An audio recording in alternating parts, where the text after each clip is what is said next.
Hello students, welcome to easy math for JEE. I am Ujjwal Kaushik, your friend. जो भी students IIT JEE की preparation कर रहे हैं उनके लिए हमारा चैनल बहुत यूजफुल है। आज का question, let the line x plus y equal to 1 meet the circle at the point A and B. तो चलिए बिना देरी करे अपना चित्र बना लेते हैं। तो यहाँ पे ये लिया हमने अपना एक्स वाई प्लेन और हमें गिवन है एक सर्कल। तो मैं डायग्राम थोड़ा बड़ा बना रहा हूँ क्योंकि हमें जरूरत पड़ेगी इसकी अच्छे से। तो ये हमने एक सर्कल ले लिया। तो सर्कल की इक्वेशन कितनी है? X square plus y square equal to 4। तो यानी कि ये पॉइंट यहाँ पे 2 होगा और यहाँ पे भी ये 2। ठीक है। अब उसके बाद दूसरा जो हमें गिवन है that is x plus y equal to 1। ये लाइन है जो इसको क्या कर रही है, सर्कल को मीट करती है। तो ये लाइन कहाँ से पास करेगी? जब एक्स की वैल्यू 0, वाई की वैल्यू 1, वाई की वैल्यू 0, एक्स की वैल्यू 1। तो यानी कि ये पॉइंट पास करेगी, लाइन पास करेगी यहाँ से। ठीक है। तो बिना देरी करे लाइन बना देते हैं। ठीक है। तो चलिए, ये लाइन पास कर गई हमारी 0,1 और 1,0 से। अब इसने जहां पे इंटरसेक्ट किया सर्कल को वो पॉइंट है ए और बी। ठीक है। अब आगे क्वेश्चन में क्या गिवन है? If the line perpendicular to A B, तो ये जो ए बी कोड बनी है इसके perpendicular and passing through the mid point of A B intersect the circle C and D. तो यानी कि देखो, इसको मैं थोड़ा आपको साइड में बताता हूँ। जैसे मान लीजिए कोई सर्कल है, ठीक है, सर्कल का सेंटर है और जो भी कोड हमें गिवन होती है, जैसे मान लेते हैं ये ए बी कोड यहाँ पे हमें गिवन है। तो अगर मैं इस सेंटर से कोड पे परपेंडिकुलर ड्रॉ करूं तो ये हमेशा कोड को क्या करता है? बाइसेक्ट करता है और इसका वाइस वर्सा यानी कि कन्वर्स भी ट्रू होता है। अब हमें यहाँ पे यही गिवन था कि ये जो मेरी ए बी कोड है इसके मिड पॉइंट से पास करती हुई और परपेंडिकुलर हमने लाइन ड्रॉ करनी है। तो यानी कि वो लाइन क्या होगी? सर्कल के सेंटर से पास करती हुई लाइन होगी। ठीक है। तो यानी कि वो लाइन सर्कल के सेंटर से पास करेगी तो ओरिजिन से पास करेगी। तो करा देते हैं। तो ये हमने ओरिजिन से पास करा दिया है लाइन को। ठीक है। अब ये ओरिजिन से पास हुई है। तो और दूसरा इसने क्या किया है? हमारी जो ए बी है इसको क्या किया है? बाइसेक्ट किया है। ठीक है। चलो, और यहाँ पे क्या है? ये परपेंडिकुलर है एक दूसरे के। ठीक है। चलो, इतनी इंफॉर्मेशन हमें क्वेश्चन में गिवन थी। अब हमें फाइंड करना है, फाइंड क्या करना है? Area of quadrilateral ADBC. तो इसने जहां पे कट किया उनको पॉइंट सी और डी गिवन है हमें। तो अब हमें इसका क्वाड्रिलेटरल का एरिया फाइंड करना है। क्वाड्रिलेटरल कौन सा है? ए से डी को मिला देते हैं, डी से बी को मिला देते हैं, सी से बी को मिला देते हैं और यहां से ए से सी को मिला देते हैं। हमें इस क्वाड्रिलेटरल का एरिया फाइंड करना है। देखो बहुत सिंपल है। जहां पे ये मिड पॉइंट को मिला, ये पॉइंट को मान लिया हमने एम। अब हमें सबसे पहले ये देखना होगा कि ये जो हमारी लाइन है सीडी जो है, ये जो लाइन, तो ब्लैक वाली लाइन को मैं लाइन L1 कह देता हूं और इसको L2 कह देता हूं। तो जो हमारी लाइन L2 है, L2 की इक्वेशन क्या है? अगर हम ये फाइंड कर सकते हैं, देखो बहुत इजीली फाइंड कर सकते हैं। ये जो हमारी लाइन है y is equal to minus x plus 1, इसको हमने ऐसे लिख लिया और इसका कंपेरिजन किया y is equal to M X plus C से। तो यहाँ से m स्लोप मिल गया -1। तो यानी कि जो मेरी लाइन L1 है उसका स्लोप -1 है। यानी कि ये एक्स एक्सिस के साथ कितना एंगल बनाएगा? 135 एंगल बनाएगा। अगर ये 135 एंगल बनाएगा तो रिमेनिंग ये वाला एंगल कितना होगा? 45 डिग्री का होगा। ठीक है। अब थोड़ी देर के लिए इस पॉइंट को मान लीजिए पॉइंट ई और इसको मान लीजिए ओरिजिन को ओ। अगर मैं इस ट्राइंगल को अलग से बनाऊं तो ये ट्राइंगल है कुछ ऐसा।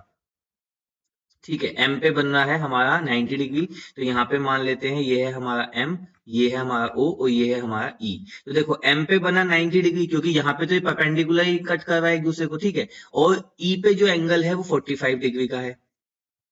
तो ये बात श्योर हो गई एंगल सम प्रॉपर्टी से ट्राइंगल की जो ओ पे भी एंगल बन रहा है वो 45 डिग्री का होगा।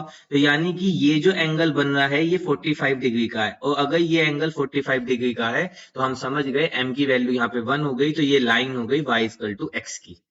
ठीक है। हमें ये तो पता था कि ये लाइन ओरिजिन से पास कर रही है तो इस लाइन का फॉर्मेट जो होगा वो y equal to M x form का होगा। पर y इक्वल टू एक्स होगा, 2x होगा, 3x होगा, हाफ एक्स होगा। उसको पता करने के लिए हमें ये एंगल चाहिए था, m चाहिए था।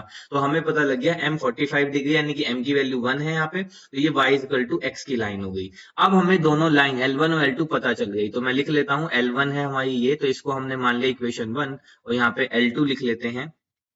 L2 है y इक्वल टू एक्स, होगा इक्वेशन 2। तो इक्वेशन 1 एंड 2 को सोल्व करते हैं। ठीक है। तो यहाँ पे लिख देता हूं मैं बाय इक्वेशन 1 एंड 2।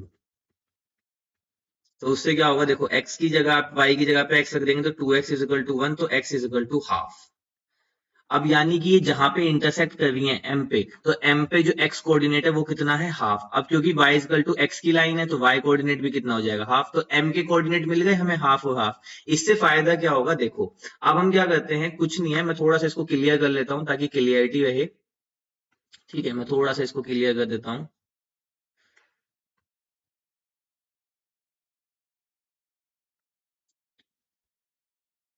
अब देखो m है, हमने m से क्या किया, हमने m से एक परपेंडिकुलर ड्रॉ कर दिया,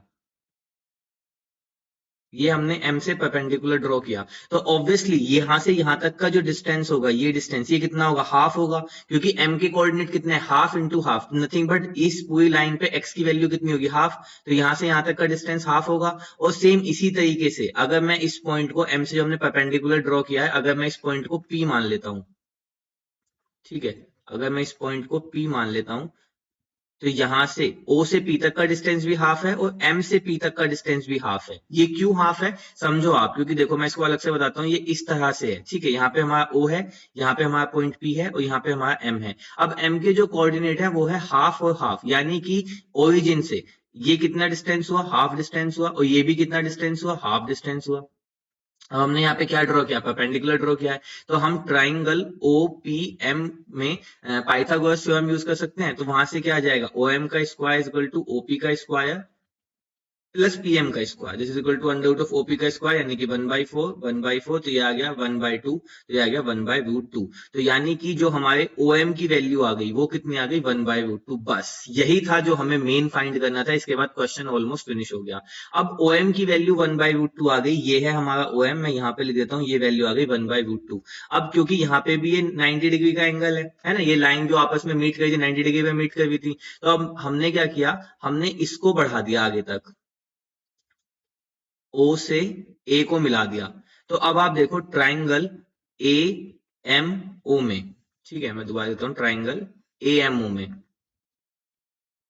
अब देखो ट्राइंगल ए एम ओ में क्या है, एम पे परपेंडिकुलर है, तो मैं ए एम ओ को भी सेपरेटली ले आता हूं ताकि आपकी कंफ्यूजन ना रहे। यहाँ पे एंगल पे एम बन रहा है, ये हमारा ओ है और ये हमारा ए है। अब ओ एम की डिस्टेंस आई है 1/√2, ए एम की डिस्टेंस हमें पता नहीं है, बट ओ ए की डिस्टेंस हमें पता है। कैसे, क्योंकि देखो ये सर्कल था, इसकी रेडियस 2 थी, तो ओरिजिन से अगर मैं सर्कल के किसी पॉइंट को मिलाऊंगा तो वो रेडियस होगा, यानी कि ओ ए की डिस्टेंस कितनी, 2 है। तो यहां से ए एम की डिस्टेंस आ जाएगी under root of O A का स्क्वायर माइनस ओ एम का square, this is equal to under root of 4 माइनस 1/2, तो यहां से ये आ गया 2 × 8 माइनस 1, तो अंडर रूट ऑफ 7/2, तो यहां से डिस्टेंस आ गई अंडर रूट ऑफ 7/2।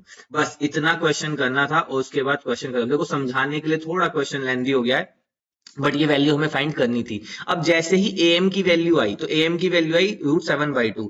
अब तो यहां से हम ए बी कितना होगा, A B is nothing but twice of A M, क्योंकि जो ये लाइन थी L2 इसने इसको बाइसेक्ट किया था, तो पूरे ए बी की डिस्टेंस कितनी होगी, ट्वाइस ऑफ ए एम, तो 2 इंटू अंडर रूट ऑफ 7/2। या फिर हम कह सकते हैं ए एम की जो डिस्टेंस है वही डिस्टेंस एम बी की है, तो दोनों की डिस्टेंस कितनी होगी, अंडर रूट 7/2।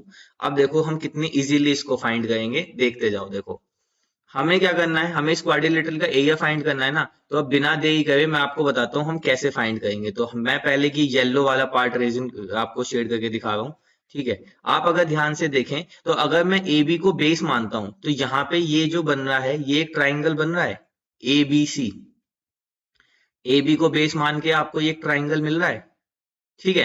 अब क्योंकि यहाँ पे C से M पे परपेंडिकुलर है, तो CM क्या हो जाएगा, इसकी हो जाएगी लेंथ, हाइट हो जाएगी, क्योंकि परपेंडिकुलर डिस्टेंस है तो हाइट हो जाएगी। वहीं दूसरी ओर अगर मैं देखूं तो इसको हम ले लेते हैं स्काई ब्लू से, तो यहाँ पे मैं आप देखें तो ये जो आपका ADB ये भी एक ट्राइंगल बन रहा है, अगर मैं सेम AB को बेस लेके बनाता हूं तो यानी कि जो मुझे जो क्वाड्रिलेटरल का एरिया निकालना है, तो अगर मैं इन दोनों ट्राइंगल का एरिया निकाल दूं और उसको ऐड कर दूं तो क्वाड्रिलेटरल का एरिया हो जाएगा। बस यही इस क्वेश्चन में करना था हमें, तो चलो करते हैं।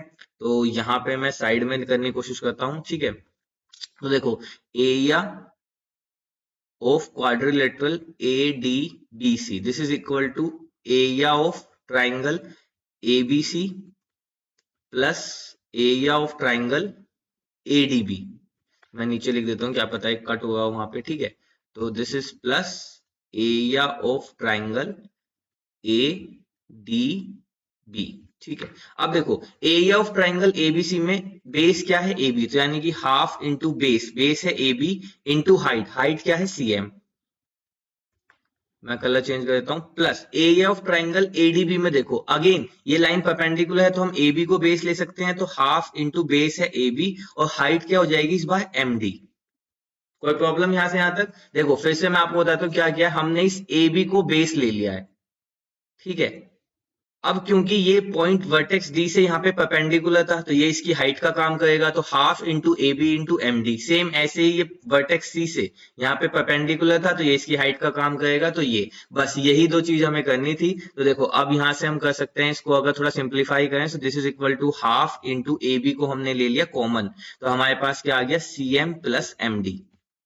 ठीक है, this is equal to half into, अब देखो ए बी की वैल्यू हमें पता है, ए बी क्या है हमारा, ये हमने निकाला था, क्या निकाला था 2 into under root of 7/2 into, अब देखो C M plus M D, अगर आप ध्यान दो C M plus M D है क्या, ये ओरिजिन से पास होता हुआ यहां से यहां तक सी एम है, अगर मैं इसको अलग कलर से हाईलाइट करूं इससे, देखो यहां से यहां तक ये सी से लेके एम तक है और फिर एम से डी तक है, तो ओरिजिन से यानी कि सेंटर से पास होती हुई ये कोड है, तो ये क्या होगी, nothing but diameter of circle होगी, और सर्कल की रेडियस अगर 2 है तो डायमीटर कितना होगा, 4 होगा, तो C M plus M D की वैल्यू कितनी आ गई, 4 आ गई, बस क्वेश्चन खत्म हो गया यहाँ पे। तो 2 से 2 कैंसिल आउट हुआ, तो यहाँ पे बच गया अंडर रूट 7 इंटू 2√2, है ना, 4 को हमने लिख लिया 2 इंटू 2, √2 से √2 कैंसिल, तो ये आ गया 2 under root 14, and that is our right answer, 2 under root 14 option 2। I hope you are able to understand the video. If you have still doubt, you can ask to me into the comment box. Thank you very much. Please subscribe the channel. Be happy.